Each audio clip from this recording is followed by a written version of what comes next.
आज का जो टॉपिक जो जिसे हमने स्टडी करना है, वो हमने एक्सरसाइज के न्यूमेरिकल्स को सॉल्व करना है। चैप्टर 3 के एक्सरसाइज न्यूमेरिकल्स हैं, इनको हमने आज देखना है। स्टार्ट करते हैं हम। न्यूमेरिकल नंबर 1 से। चैप्टर नंबर 3 है, ट्रांसलेटरी मोशन है आपके पास, ठीक है। तो we will move toward the numerical statement is problem number 3.1। वो क्या है आपके पास कि on dry concrete a car can decelerate at a rate of 7 meter per second square, whereas on wet concrete it can decelerate at only 5 metre per second square. यानी कि एक car है जो कि ड्राई कंक्रीट के ऊपर, यानी कि खुश्क आपके पास कंक्रीट, यानी कि एक पत्थर का रास्ता है या सीमेंटेड है आपके पास, उसके ऊपर डिसलरेट हो रही है 7 मीटर पर सेकंड स्केट की एक्सेलरेशन के साथ। और जो वेट है यानी कि गीला कंक्रीट है उसके ऊपर उसकी जो डिसलरेशन है वो है 5 metre per second square. Compare the distance necessary to stop the car moving at 30 metre per second. अब आपने डिस्टेंस, दोनों का डिस्टेंस पहले हम निकालेंगे, फिर उनको कंपेयर करेंगे कि कार जो 30 मीटर पर सेकंड की वेलोसिटी से मूव करके आ रही है उसको स्टॉप करने के लिए दोनों केसेस में कितना कितना डिस्टेंस रिक्वायर्ड है, ठीक है। ये 30 मीटर पर सेकंड को किलोमीटर पर आवर में कन्वर्ट किया हुआ है, और ये क्या आ रही है 110 किलोमीटर पर आवर। तो दो पार्ट्स हैं, आपने ऑन ड्राई कंक्रीट डिस्टेंस निकालना है, ऑन वेट कंक्रीट डिस्टेंस निकालना है। तो गिवन वैल्यूज को देखते हैं। आपको deceleration of car on dry concrete given है, ए डी से रिप्रेजेंट किया जा रहा है, और डिसलेशन की डेफिनेशन क्या होती है, it is called the negative acceleration, ठीक है, इसलिए इसके साथ माइनस साइन आ रहा है। Similarly deceleration of car on wet concrete A W से रिप्रेजेंट किया जा रहा है, और इसकी जो एक्सेलरेशन है वो -5 मीटर पर सेकंड स्क्वेयर है, ठीक है। और साथ में इनिशियल वेलोसिटी ऑफ कार आपको 30 मीटर पर सेकंड गिवन है, और फाइनल वेलोसिटी ऑफ कार आपको जीरो गिवन है, क्योंकि उसने बाद में स्टॉप हो जाना है। तो फाइनली वो रेस्ट पे आएगी, इसलिए उसकी फाइनल वेलोसिटी क्या है, जीरो है। फाइंड जो हमने करना है वो डिस्टेंस फाइंड करने हैं on dry concrete and on wet concrete, and दोनों को आपने कंपेयर करना है, ठीक है। सोल्यूशन की तरफ अगर हम चलें तो थर्ड इक्वेशन ऑफ मोशन को यूज करेंगे, जिसको थर्ड इक्वेशन ऑफ मोशन को हम यूज करेंगे, ठीक है जी। आपके पास थर्ड इक्वेशन ऑफ मोशन को अगर हम देखें तो 2as is equals to VF² minus VI² होती है। यहां से s को अगर हम कीप करें तो 2a इस तरफ आके डिवाइड होगा आपके पास, तो क्या बन जाएगा, s is equals to VF² minus VI² divided by 2a। यहां से हमें ये s का फार्मूला मिल जाएगा, यानी कि इसमें जो सारी क्वांटिटीज राइट साइड पे आपको ये जो नजर आ रही हैं, ये राइट साइड पे इस फार्मूले के अंदर VF का भी पता है, जीरो है, VI का भी पता पता है आपको, जो कि 30 है। एक्सेलरेशन दोनों केसेस में हमें पता है। तो पहले केस के लिए अगर हम इसको निकालें ऑन ड्राई कंक्रीट, तो आपके पास इसमें वैल्यूज पुट करें। VI इज जीरो, जीरो का स्क्वायर, फिर VF सॉरी जीरो था उसका स्क्वायर, फिर VI 30 है उसका square divided by 2 times dry के लिए, ड्राई कंक्रीट के लिए जो एक्सेल डिसलेशन थी वो -7 है, इसलिए डिस्टेंस ऑन ड्राई कंक्रीट कितना आ जाएगा आपके पास, 64.28 मीटर, यानी कि इट इज अप्रोक्सीमेटली 64.3 मीटर। ये ड्राई कंक्रीट के लिए आ गया। फिर वेट कंक्रीट की बात करें, सेम फार्मूला अप्लाई करेंगे, इसमें वैल्यूज पुट करें अगेन। यहाँ पे अगर देखें आप तो क्या है आपके पास के फाइनल वेलोसिटी अगेन जीरो है, इनिशियल भी अगेन 30 है, और acceleration for wet concrete, wet के लिए एक्सेलरेशन कितनी है, इट इज -5। तो डिस्टेंस ऑन वेट कंक्रीट कितना आएगा, इट विल बी 90 मीटर्स, ठीक है। तो आपके पास दोनों केसेस में क्या आ गया, ड्राई के अंदर 64.3 आया, और वेट के अंदर जो है 90 मीटर आया। और आप दोनों का अब लास्ट में हम कंपैरिजन अगर दोनों का निकालें तो दोनों को डिवाइड करेंगे, ठीक है। और ये आपके पास एक फ्रैक्शन आ गई जो कि इनका कंपैरिजन बता रही है। आप कैलकुलेटर में इन वैल्यूज को प्लेस करें और चेक करें कि क्या ये मजीद जो है वो सिंप्लीफाई हो रहा है या नहीं, ठीक है जी। तो ये आपके पास न्यूमेरिकल नंबर 1 है, ठीक है। नेक्स्ट न्यूमेरिकल पे चलते हैं। It is numerical number 2। Find the angle of projectile for which maximum height and corresponding range are equal. आसान अल्फाज में कि वो कौन सा एंगल होगा जिसके ऊपर प्रोजेक्टाइल की रेंज और हाइट बराबर हो, यानी कि प्रोजेक्टाइल जितना आगे जाए उतना ही ऊपर भी जाए।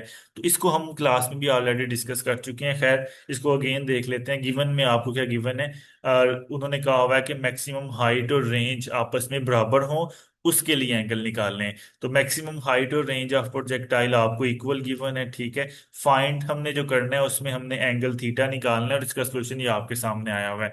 क्या है कि गिवन में क्या है आपको कि मैक्सिमम हाइट और रेंज आपस में इक्वल है।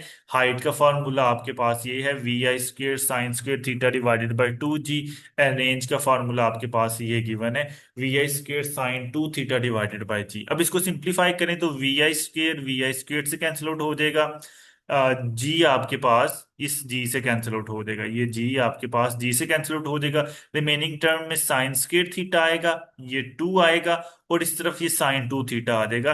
और sin 2 थीटा का फार्मूला ये आपको गिवन है, ये आप जानते हैं, हम मैंने आपको क्लास में भी बताया था कि ये sin 2 थीटा है। अब यहां से देखें तो एक साइन थीटा को एक साइन थीटा से हम कैंसिल करेंगे, तो यहाँ पे एक साइन थीटा रह जाएगा। तो रिमेनिंग टर्म्स क्या आएंगी? साइन थीटा, इधर मैं लिख देता हूँ, जो रिमेनिंग टर्म्स आएंगी वो क्या आएंगी? इस तरफ बचेगा sine of theta divided by 2 is equals to 2 multiply by cos of theta. अब क्या करें? इस कॉस थीटा को लेफ्ट साइड पे डिवाइड करें, ये जो डिनोमिनेटर में 2 है इसको जाके मल्टीप्लाई करवाएं, तो क्या बनेगा? साइन बाय कॉस, और 2 2 जार 4 आ जाएगा, ठीक है। तो साइन बाय कॉस आप जानते हैं टेन थीटा होता है, और 4 एज इट इज हमें थीटा चाहिए, तो टेन उधर जाके tan inverse of 4 and it is equal to 76 degree. तो वो कौन सा एंगल है जिसके ऊपर रेंज और हाइट बराबर होगा? तो वो है 76 डिग्री एंगल्स, ठीक है। होपफुली आपको समझ आ गया होगा। 3.2 प्रॉब्लम थी। नेक्स्ट पे चलते हैं, विच इज 3.3 प्रॉब्लम। क्या कह रहे हैं इसमें कि a jet plane comes in for landing with a speed of 100 meter per second and its acceleration can have a maximum magnitude of 5 metre per second square as it comes to rest. यानी कि rest पे आ रहा है, तो इसकी final velocity क्या होगी? VF क्या होगी? 0। ये क्या है? VI, और ये क्या है? बता रहे हैं कि इसकी एक्सेलरेशन मैक्सिमम जो है वो इतनी हो सकती है, 5 मीटर पर सेकेंड स्क्वायर। अब कह रहे हैं दो चीजें आपने फाइंड करनी है। पहले नंबर पे क्या है? From the instant the plane touches the runway, what is the minimum time interval needed before it can move to come to rest. के वो minimum time interval small t आपने फाइंड आउट करना है, ठीक है, कि वो उसको कितना टाइम लगेगा कि वो रेस्ट पे आ जाए, ठीक है। और दूसरे पार्ट में, बी पार्ट में क्या कह रहे हैं? Can this plane land on small tropical island airport where the runway is 0.8 kilometre long, explain your answer. कि क्या ये प्लेन जो है वो 0.8 किलोमीटर, जीरो यानी कि 800 मीटर की रनवे के ऊपर लैंड कर सकता है कि नहीं? तो ये दो पार्ट हमें रिक्वायर्ड, हमने इसको सॉल्व करना है। तो गिवन वैल्यूज की तरफ चलते हैं। इनिशियल वेलोसिटी 100 है, फाइनल वेलोसिटी क्योंकि रेस्ट पे आ जाएगा इसलिए 0 है।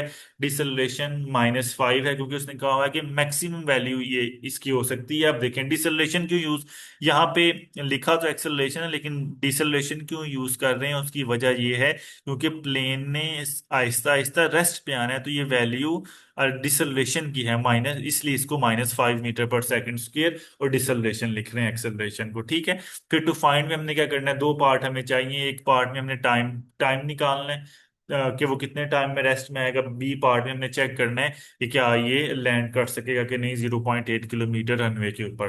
तो ये पार्ट को स्टार्ट करते हैं। टाइम इंटरवल निकालना है। फर्स्ट इक्वेशन ऑफ मोशन को हम यूज कर रहे हैं। इसमें से ये जो टाइम टी नजर आ रहा है आपको, ये टाइम टी यहाँ पे हमने अलग करना है। फाइनल वेलोसिटी क्या है? 0 है क्योंकि रेस्ट पे आएगा। इनिशियल वेलोसिटी क्या है? आपके पास 100 है। एक्सेलरेशन जो है वो -5, और टी आप यहाँ से निकाल लेंगे।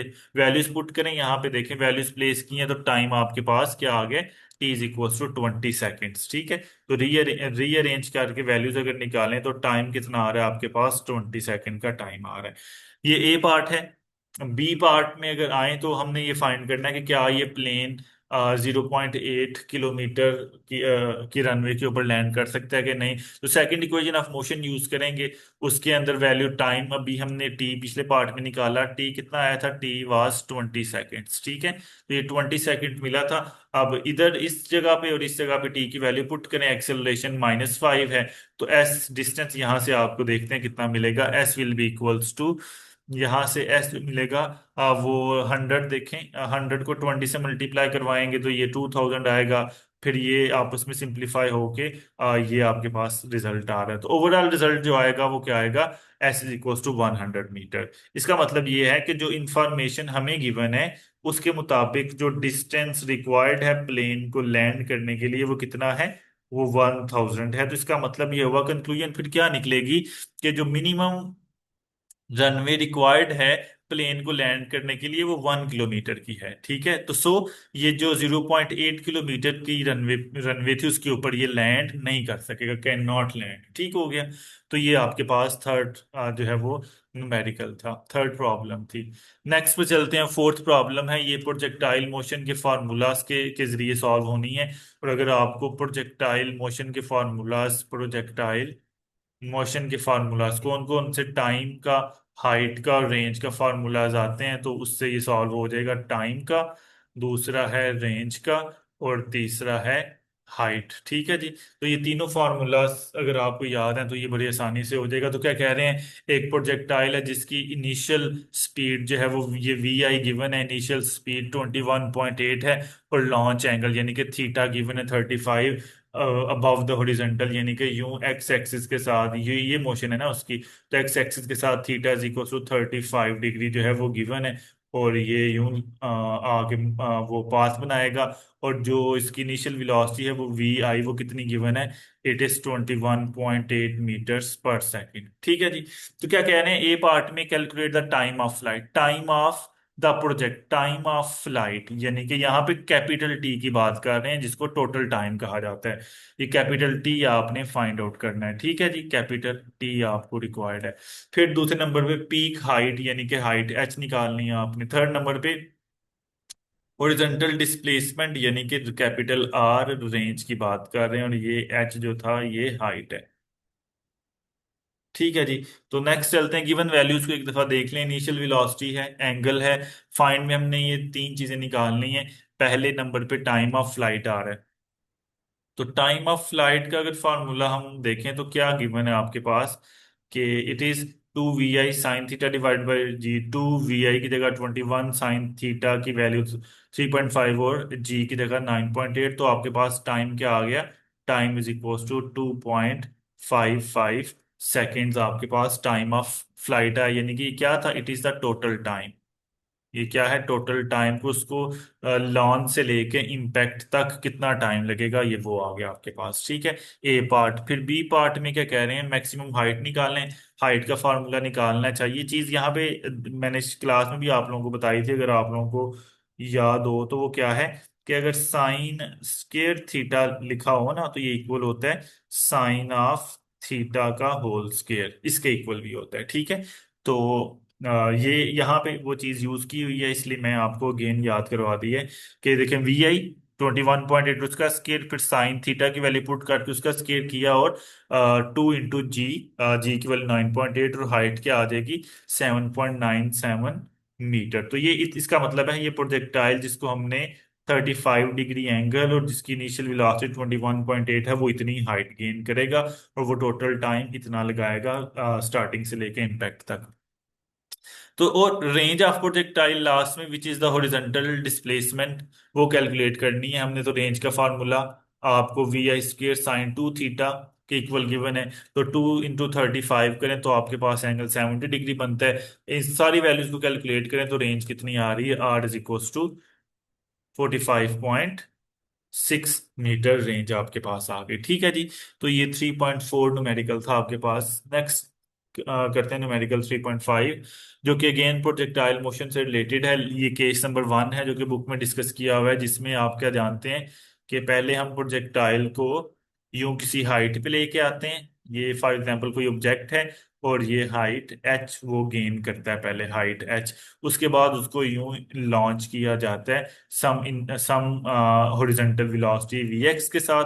मैंने आपको क्या बताया था कि ये कुछ टाइम के लिए बिल्कुल स्ट्रेट ट्रेवल करता है, और आफ्टर डैट ये अपना यूं पैराबोलिक पाथ बना के ये ग्राउंड की तरफ आता है। ठीक है, तो ये वाला केस इस न्यूमेरिकल 3.5 में डिस्कस किया गया है। तो क्या कह रहे हैं, इसमें कह रहे हैं कि a projectile is launched horizontally from the top of a 45.2 metre high cliff, यानी कि जो हाइट है ये कितनी है, इसकी हाइट इक्वल्स टू 45.2 मीटर की हाइट है, and lands at a distance of 17.6 metre. कि इस लॉन्चिंग से लेके पॉइंट ऑफ इम्पैक्ट यहां तक ये बनती है रेंज, ये कितनी गिवन है, इट इज 17.6 मीटर्स। ठीक है, from the base of a cliff, के ये क्लिफ की बेस से लेके पॉइंट ऑफ इम्पैक्ट तक का जो डिस्टेंस है, this is a range. Determine the magnitude of launch velocity, यानी कि ये जो वी एक्स का आप, यानी कि जो इसकी वेलोसिटी, जिस वेलोसिटी से इसको लॉन्च किया गया था वो वेलोसिटी आपने फाइंड करनी है। तो हम जानते हैं वेलोसिटी के दो कंपोनेंट्स होते हैं, एक होता है एक्स कंपोनेंट और एक होता है, ये इनिशियल वेलोसिटी थी ना, एक होगा एक्स कंपोनेंट और एक होगा वाई कंपोनेंट। ठीक है, तो अभी जो मैं अपनी स्टेटमेंट दोबारा रिपीट करता हूँ, उसमें हमने क्या कहा था कि प्रोजेक्टाइल थोड़े से टाइम के लिए बिल्कुल स्टेट ट्रेवल करता है। इसका मतलब है वो ना कुछ टाइम के लिए ना ही ऊपर जाता है ना ही नीचे आता है। सो इसको ऊपर लेके जाने वाली और नीचे लेके आने वाली वेलोसिटी का कंपोनेंट क्या होगा, जीरो होगा, यानी कि ये कंपोनेंट तो क्या हो जाएगा, जीरो हो जाएगा। तो वी आई एक्स ही बचता है सिर्फ। तो वी आई एक्स को हमने कैलकुलेट करना है और आपके पास रिजल्ट आ जाएगा। तो गिवन वैल्यूज को देख लेते हैं। ये सारी गिवन वैल्यूज गिवन है, यहाँ पे हाइट को वाई से रिप्रेजेंट किया गया है और डिस्टेंस को एक्स के साथ। फाइंड हमने मैग्नीट्यूड ऑफ लॉन्च वेलोसिटी करना है। सोल्यूशन में देख लें कि लॉन्च स्पीड जो है दो कंपोनेंट होंगे, एक्स कंपोनेंट और वाई कंपोनेंट होगा। ठीक है, अगर हम और इसका वाई कंपोनेंट क्या होगा, जीरो होगा। ठीक है, वो मैंने आपको एक्सप्लेन कर दिया। एक्स कंपोनेंट जो है वो हमने कैलकुलेट करना है, तो हम यूज करेंगे अपनी सेकंड इक्वेशन ऑफ मोशन को। ये second equation of motion given है आपको, क्या है वो, क्या होती है, s is equals to v i t plus half a t square. ये सेकंड इक्वेशन ऑफ मोशन होती है। एस को यहाँ पे वेस्ट डिस्प्लेसमेंट डिस्टेंस होता है ना, तो यहाँ पे हाइट लिख लें या वाई लिख लें, इधर उन्होंने वाई से रिप्रेजेंट किया हुआ है। तो वैल्यूज प्लेस करें तो यहाँ से पहले हमें टाइम मिलेगा कि वो कितना टाइम जो है वो प्रोजेक्टाइल लेगा। ठीक है, टाइम मिल गया। अब टाइम जब मिल जाएगा तो आप बड़ी आसानी से जो वेलोसिटी का फार्मूला नहीं होता, velocity is equals to, directly आप लिखे ना यहाँ पे कि velocity is equals to distance, वैसे डिस्प्लेसमेंट डिवाइडेड बाय टाइम, ये फार्मूला यहाँ पे प्लेस करके आप वैल्यूज निकाल सकते हैं। एस का भी पता है, यानी कि हाइट का भी पता है और टाइम का भी पता चल गया है। तो initial velocity v i x आपको मिल जाएगी।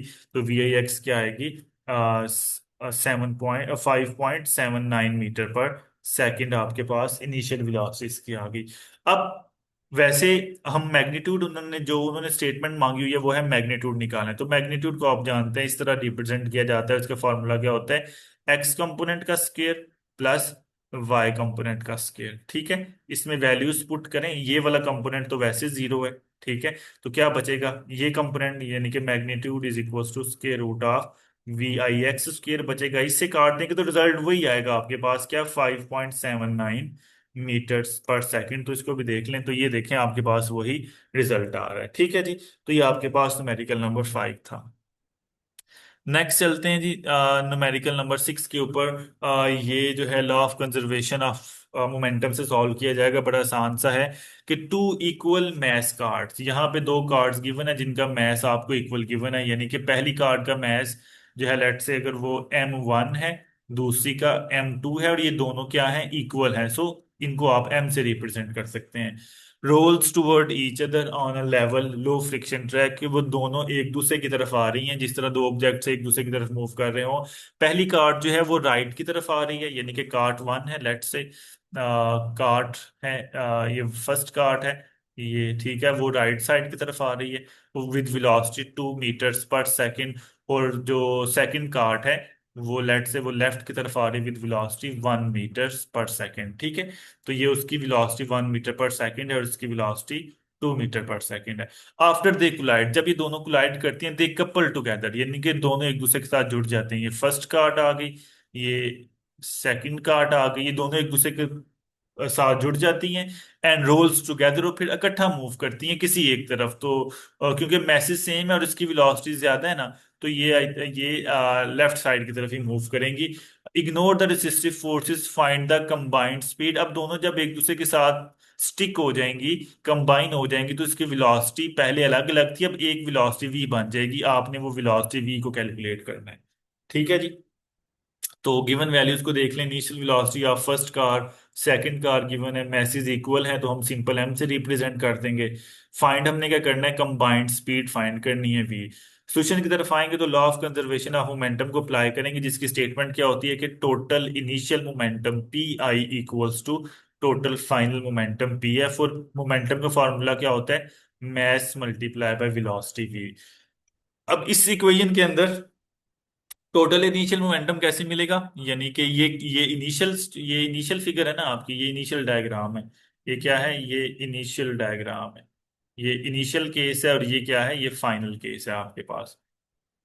तो इनिशियल मोमेंटम आपका क्या होगा, दोनों की mass m1 v1 plus m2 v2 is equals to mass m1, let's say final velocity is v1 and final velocity is v2 of first and second carts respectively.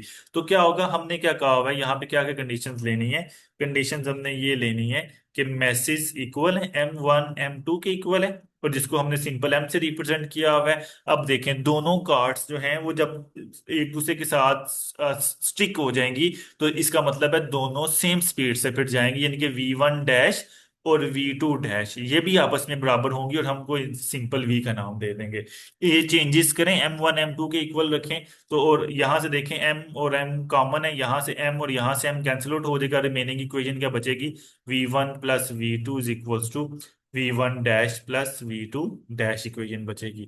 अब इसके अंदर हमने ये, मैंने आपको पहले बता दिया, ये देखें कि ये वेलोसिटीज दोनों की सेम हो जाएगी। वेलोसिटी जब एक दूसरे के साथ कंबाइन करेंगे और इसको हम सिंपल v का नाम दे देंगे, तो रिजल्ट आपके पास ये इक्वेशन आएगा। यहां से v प्लस वी ये क्या बना देगा, 2v के इक्वल हो जाएगा। ये 2 को इस तरफ जाके डिवाइड करें तो इक्वेशन क्या बनेगी, v is equal to v1 plus v2 divided by 2। अब v1 की वैल्यू क्या है, 2 है, v2 की वैल्यू 1 है, दोनों को यहाँ पे प्लेस करें तो आपके पास v क्या आ जाएगी, v सिंपल जो है आपके पास वेलोसिटी 0 सॉरी वेलोसिटी जो है आपके पास क्या आ जाएगी, it will be 0.5 metres per second के। ये दोनों combined velocity 0.5 metre per second के साथ मूव करेंगे। तो ये आपके पास छठा न्यूमेरिकल प्रॉब्लम थी।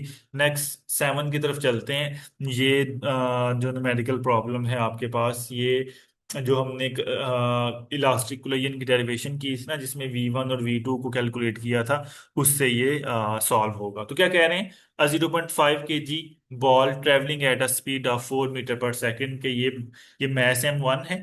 ठीक है, m1 मैस है और उसकी वेलोसिटी v1 गिवन है। और फिर to the right colliding elastically with another ball of 3.5 kg which is initially at rest, ये मैस m2 है। ठीक है, और उसकी इनिशियल वेलोसिटी क्या गिवन है, वी आई। v2 एक्चुअली वो जीरो गिवन है, ये v1 था जो कि 4 था, और v2 क्या है, zero. Find the velocities of both ball after collision. क्या आपने सॉरी, इनिशियल वेलोसिटीज को आप जानते हैं हम u1 और v1 के साथ रिप्रेजेंट करते हैं। तो ये u1 गिवन है और ये u2 गिवन है आपको। हमने v1 कैलकुलेट करनी है और v2 कैलकुलेट करनी है। ठीक है जी। तो इसको गिवन जो इंफॉर्मेशन है वो लिख लेते हैं पहले। गिवन इंफॉर्मेशन आ गई, ठीक है। फाइंड हमने इनकी वेलोसिटीज को कैलकुलेट करना है, तो v1 वेलोसिटी की तरफ आ जाएंगे, सोल्यूशन में आएंगे। तो देखें, इनिशियली सेकंड ऑब्जेक्ट रेस्ट पे है, तो ये u2 जीरो होगा। जीरो को इसके साथ मल्टीप्लाई करवाएंगे तो ये सारा ही जो है वो जीरो हो जाएगा। ठीक है, तो v1 क्या रह जाएगा, v1 is equal to m1 minus m2, ये फर्स्ट वाला, ये फर्स्ट फ्रैक्शन रह जाएगी। ठीक है, इसमें अब वैल्यूज पुट करें आपके पास, तो v1 जो है वो क्या आ जाएगी, v1 is equal to 3 metres per second आ जाएगी। सिमिलरली v2 में आ जाए, v2 कैलकुलेट करनी है आपने, तो इसमें वैल्यूज प्लेस करें। यहाँ पे u2 आता है भाई, यहाँ पे क्या आएगा, u2 आएगा। अगेन ये वाली टर्म जो है वो जीरो हो जाएगी, क्योंकि u2 क्या है, ये जीरो है। तो ओवरऑल रिजल्ट क्या आएगा आपके पास, v2 is 1 metre per second. ठीक है जी। तो ये बड़ी ही आसानी से हमने वैल्यूज पुट की, मैसेज की, वेलोसिटी u1 की वैल्यू पुट की, और आपके पास जो है वो रिजल्ट आ गया V1 3 मीटर पर सेकंड और V2 1 मीटर पर सेकंड। ठीक है, लास्ट मेडिकल की तरफ चलते हैं, विच इज 3.8। इसके अंदर हमने चार वैल्यूज को कैलकुलेट करना है, जिसमें हमें क्या कहा गया है, ये 17.5 gram bullet is fired at muzzle velocity of 582 metre per second. कि ये mass of bullet m b given है, आपको मैस ऑफ बुलेट गिवन है, और ये वेलोसिटी ऑफ बुलेट गिवन है। ठीक है, और ये मैस ऑफ गन गिवन है एम ऑफ जी, और ये बैरल की लेंथ गिवन है कि बैरल की लेंथ एल। तो क्या कह रहे हैं, पहला पार्ट है how long is the bullet travel in the barrel, कि बुलेट बैरल के अंदर कितने टाइम के लिए ट्रेवल करेगी। हाउ लॉन्ग, यहाँ पे लॉन्ग का मतलब ये नहीं है कि वो कितने ही लेंथ तक ट्रेवल करेगी, यहाँ पे लॉन्ग का मतलब है वो कितने लंबे अरसे तक, कितने टाइम तक वो ट्रेवल करेगी। तो ए पार्ट में आपने टाइम कैलकुलेट करना है, बी पार्ट में फोर्स कैलकुलेट करनी है, सी के अंदर इम्पल्स और डी के अंदर मोमेंटम निकालना है। तो बड़ा इजी सा है, गिवन इन्फॉर्मेशन देख लें।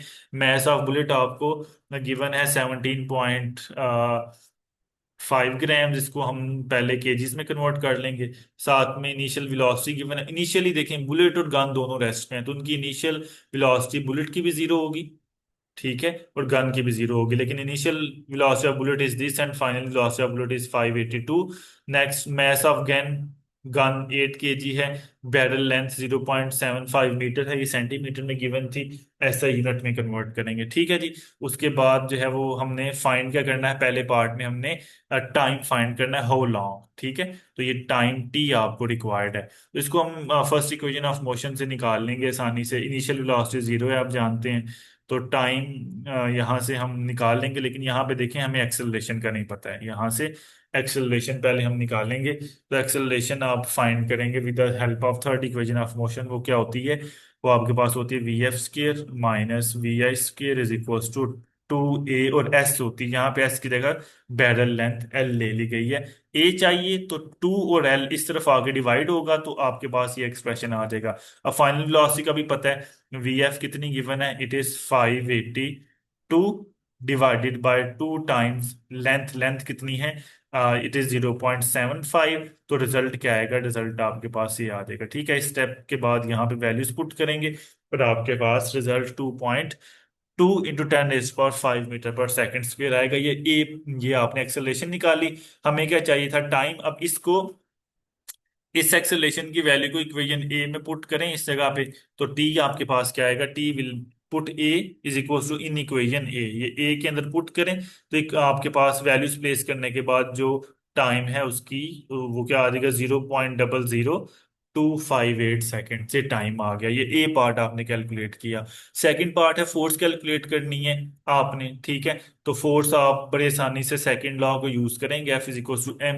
ए को, और आप निकाल लेंगे। यहाँ पे एक्सेलरेशन जो है वो आपके पास स्टैंडर्ड फॉर्म है, वैसे क्या थी, 2.2 × 10⁵मीटर्स पर सेकंड स्क्वेयर, ये साइंटिफिक नोटेशन में थी, इसको यहाँ पे स्टैंडर्ड फॉर्म में लिखा हुआ है। ठीक है, तो दोनों को मल्टीप्लाई करवाएंगे तो फोर्स आपके पास क्या आ रही है, इट इज 3.952 न्यूटन फोर्स आ गई आपके पास। ठीक हो गया, बी पार्ट सॉल्व हो गया। सी पार्ट में इंपल्स निकालनी है, आप जानते हैं इंपल्स को हम जे से रिप्रेजेंट करते हैं, उसका फॉर्मूला क्या होता है, J is equal to force multiply by time. ठीक है, और फोर्स आपके पास ऊपर वाले पार्ट में आ गई, टाइम आपने फर्स्ट पार्ट में निकाल लिया, दोनों को मल्टीप्लाई करवाएं तो रिजल्ट क्या आएगा, 10.2 न्यूटन सेकंड आपके पास ओवरऑल रिजल्ट आ जाएगा। ठीक है, इम्पल्स, ये सी पार्ट है। डी पार्ट क्या है, आपने कैलकुलेट करना है बुलेट का मोमेंटम, और मोमेंटम का फॉर्मूला क्या होता है, it is P is equals to mv। तो मैथ्स का भी पता है, फाइनल वेलोसिटी का भी पता है, दोनों को प्लेस करेंगे तो आपके पास यहाँ पे क्या आ जाएगा, 10.2 kg/मीटर पर सेकेंड, ये मोमेंटम आपके पास आ जाएगा। ठीक है, तो यहाँ तक ये न्यूमेरिकल प्रॉब्लम्स थे। अगर आपको कोई क्वेश्चन है तो आप मुझसे पूछ सकते हैं। ठीक है जी, मीटिंग